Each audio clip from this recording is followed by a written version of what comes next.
Wolves have had a mixed start to the transfer window. With so many outgoings and little incomings, the fans are becoming disgruntled at the way in which the club is being ran this summer.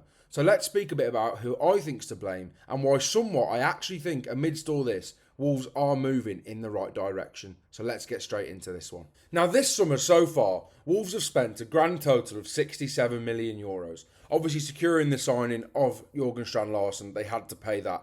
And the Fer Lopez and Jean Arias deals. Now, I think it's really interesting start to the summer, really. Obviously, Jean Arias is undoubtedly a quality footballer, and I do think there's no doubts to be said about when he comes into that Wolves team, he will be one of their best players, and I do think that's what will happen. I do think he'll settle in pretty easy and take to the Premier League like a duck to water, to be honest. However, Fer Lopez is one that, again, is a very talented footballer, but he hasn't got that much senior footballing experience, and it does almost feel a bit like a Fabio Silva deal to me, but I do like Fer Lopez as a player. I think he's very technically gifted, and I do think there's definitely a spot for him, probably as that right attacking midfielder in Vitor Pereira's system next season.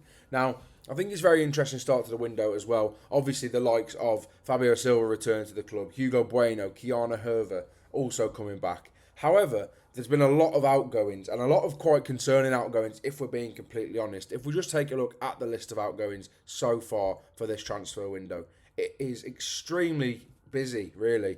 Obviously, Mateus Cunha and Ryan Aït-Nouri were always going to leave the club. They just were this summer. I just didn't see either of them staying, to be quite honest. I don't think many Wolves fans had convinced themselves they would either. So I do think that there's no real surprise there. Now, Pablo Sarabia, again, not, the most consistent starter, not the most regular starter, but, provides some big moments last season. Obviously, you think of the 3 points they picked up at Old Trafford last season as well. And he had those big goals in him. And generally, just quite a useful player off the bench and a useful player to have around the squad. Now, his wages probably weren't worth keeping around for a squad player. They just probably weren't.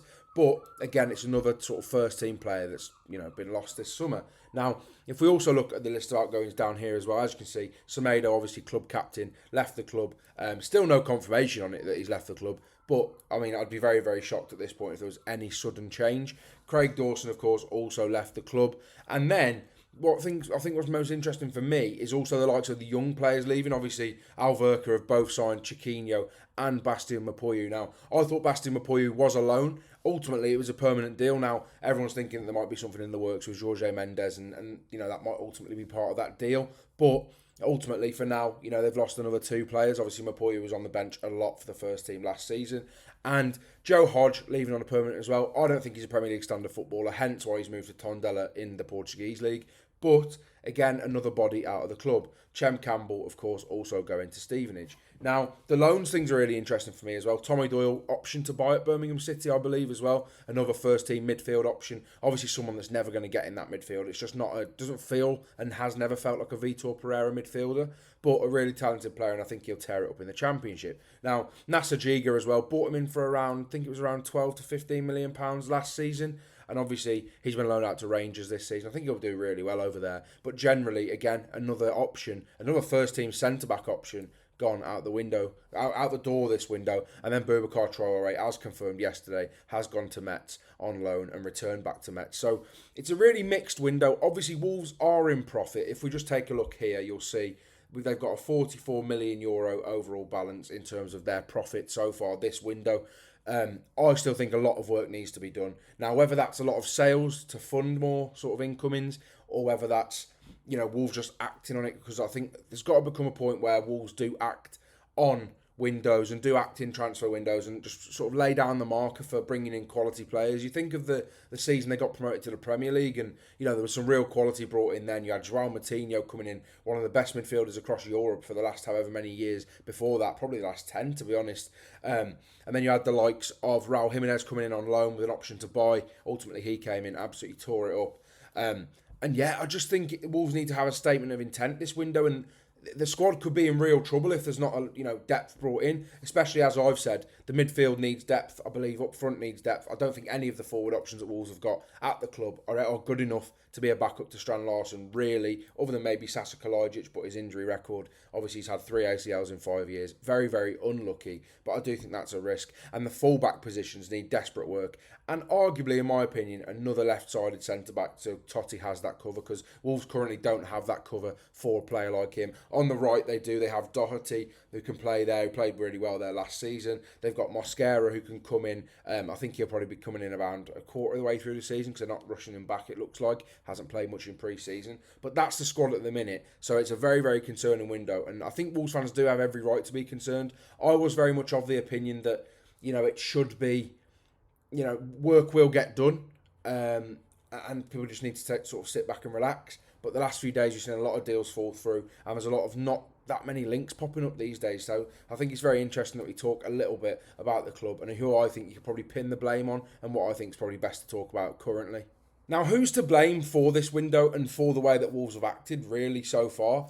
I don't think it's actually too much of Jeff Shee. Now, very rarely will you see me not giving Jeff Shee a bit of stick, but I do think that generally it's not too much his fault, really.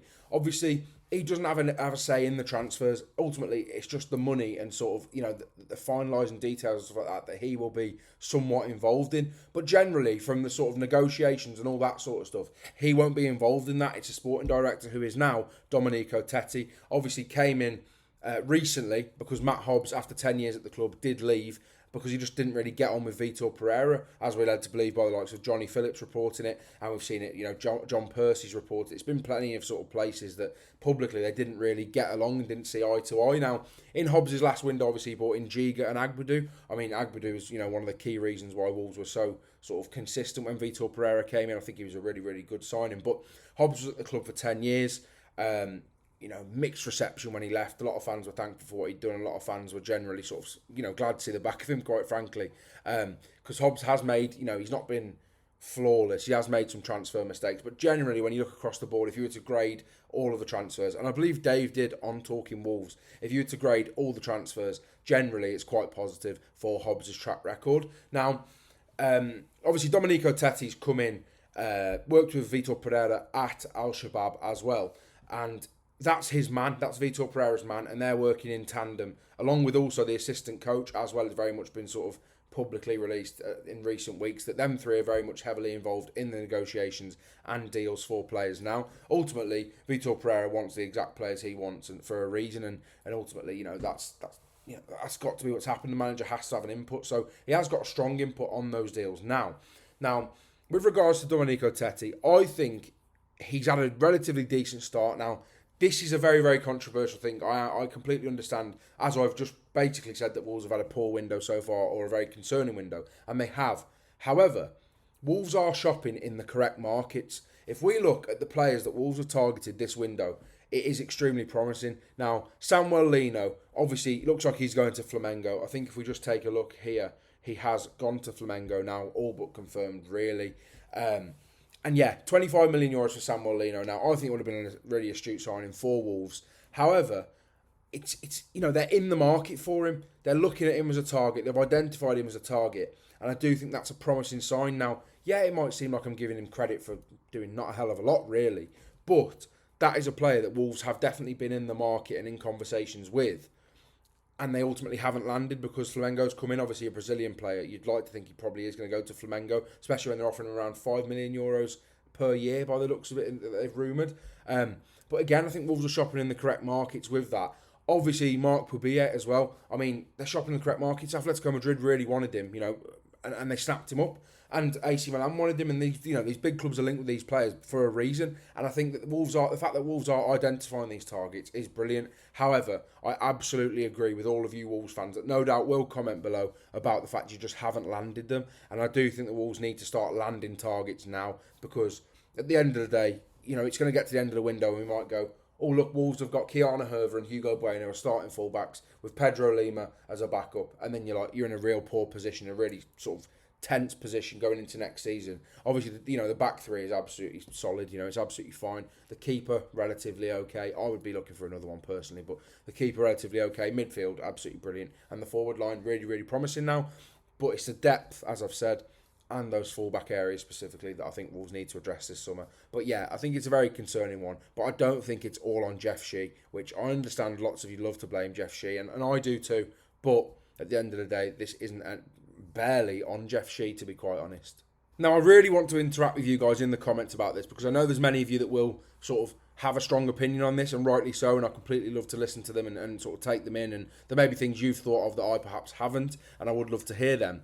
So definitely comment, I would really appreciate it. Also, if you enjoyed the video, please like it, because it really helps me when you do like these videos. It helps more people see my content.